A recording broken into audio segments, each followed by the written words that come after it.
Welcome in, bleary-eyed Outkick. I know many of you out there are incredibly tired right now, but I bet if you are a UCLA fan, you are still walking a bit on air. 5 straight NCAA tournament wins. 2 of them have gone to overtime, and Michigan had 2 impeccable, I would say, 3-point looks in the final 5 seconds, basically, of that game, with a chance to put Juwan Howard back in the Final Four for the first time since he was a member of the Fab Five. Jalen Rose standing there on the sideline watching as well. And it was a brutal defensive struggle down the stretch.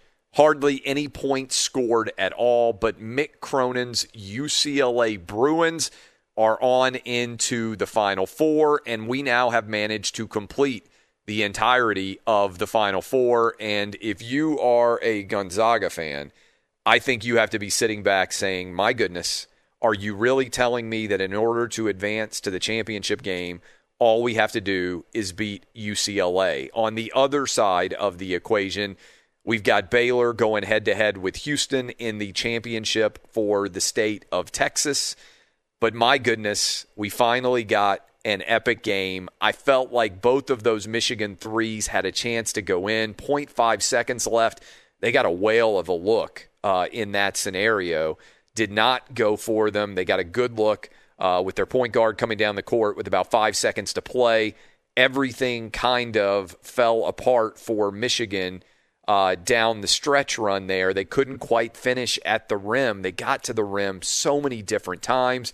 They had a chance to win the game because Johnny Juzang, who shoots over 90% for free throws, missed the back end there of the 1-and-1. And what a wild, scintillating, spectacular finish. Frankly, a lot of these recent games have not been that good, but I know that a lot of you out there are super tired as you start off your morning because you stayed up till after midnight on the East Coast to see how that game was going to end. And I bet a lot of you were like me saying, please don't go to overtime.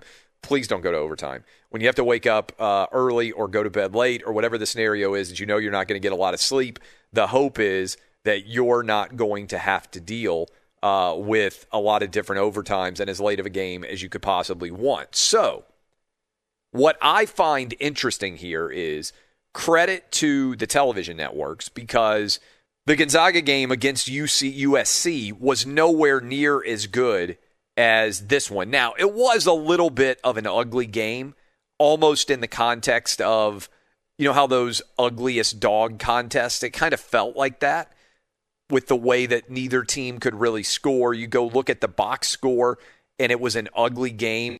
Dub, did you feel the same way that I did, that this game felt epic and also epically bad simultaneously, if that makes any sense? No, and it kind of reminded me of that infamous Duke Butler final game. The Gordon Hayward, oh so close, almost banked half in court. the three. Yeah, that was an all-timer, a great game, but like you said, an ugly game as well. This kind of had those kind of vibes for me.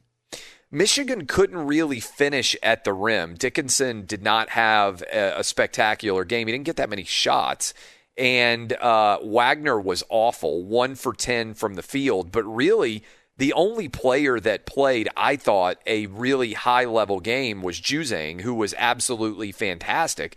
But nobody shot well from the field. Obviously, partly that is defensive-related. Nobody really shot that well from the three-point line. Michigan brutishly out-rebounded UCLA by 10, which is a pretty significant difference there. But as you kind of break down the overall scenarios there, Michigan didn't shoot well from the free throw line. But, Dub, you and I were talking during the course of this game, and I was pointing out UCLA had gotten no foul calls against Michigan, such that down the stretch, I thought there might be some crazy aspects there because Michigan had to foul a couple of times to even get them into the 1-and-1. And so the end result here is, look, I think if you're a Michigan fan, Juwan Howard is far in advance of where you could have anticipated that he would be at this point in time. Last year, Michigan was pretty good. This year, they were a fringe preseason top 25 team that found themselves in the top 10 all year. Yes, they did not make it to the Final Four. Juwan Howard did not become one of the few coaches to play in the Final Four and then also take his alma mater back to the Final Four. But it feels like he's got Michigan rolling pretty well. And the challenge of the NCAA tournament in general is, I think if you told Michigan, hey, when you started the season, you're going to get 2 pretty good looks from 3. And if you make either of them inside of the final 10 seconds, you are going to find yourself in the Final Four. I think every Michigan Wolverine fan on the planet would have signed up for that. And it felt a little bit like the Oral Roberts ending to me, where if you watch the Oral Roberts Sweet 16 game against Arkansas, as they rose up for that final shot after the inbounds play, I thought to myself, that is a shot that is likely to be made. I thought that for both of the Michigan shots because they were both fairly clean. It's not like they were wildly contested threes. Those were good looks. Now, I don't think you can question the looks in general, but I did question why Michigan took the timeout after the Juzang missed free throw. Watching it live, a lot of times you get a better shot in that scramble situation as opposed to having to inbound the ball and working it back down the court that way. But in general, Juwan Howard far in excess of where I think you could reasonably have anticipated he would be this quickly. Remember how many people said, hey, this is a big risk in hiring Juwan Howard given his limited experience in coaching. And I think you can say, as he has come in to take over for John Beilein, when Beilein left unexpectedly after putting Michigan in really great positions to win at a high level for several years, that Juwan Howard has continued the momentum of the Michigan basketball program. We know how talented the Big Ten was, we thought, this year.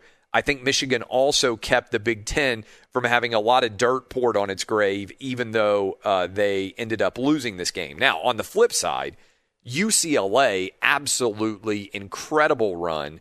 5 straight wins for Mick Cronin, kind of out of nowhere because UCLA had lost 4 straight basketball games coming into this performance. And now they find themselves going up against Gonzaga. And we're going to talk about the Zags and kind of their overall reputation and why I think they're still getting overlooked. But one easy angle in which you can consider the fact that they are being overlooked is just contemplating this.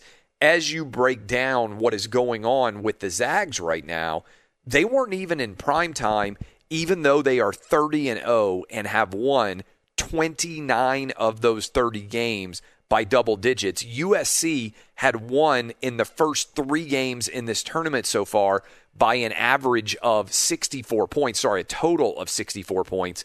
And Gonzaga just made them look like they were nowhere near the same quality of team, which makes me wonder, and we're going to get into this a bit more as we move throughout the course of the show, have we drastically underrated the Zags? And are we drastically undercovering what they are attempting to accomplish in becoming the first team to win an NCAA tournament undefeated since all the way back in 1976 with Indiana and Bob Knight? I think the answer is yes. I'm going to unpack that a bit as we move throughout the program. Paul Koharski is going to join us here in the next segment in the first hour. Then we're going to be joined by Outkick writer Bobby Barak in the second hour, hoping to be joined by Doug Gottlieb in the third hour to break down, now that we have the Final Four set, as we roll into the Final Four weekend. Saturday 2 games and Monday a national title game. I think we're going to end up with the Zags going head-to-head with Baylor, who are the 2 best performing teams so far.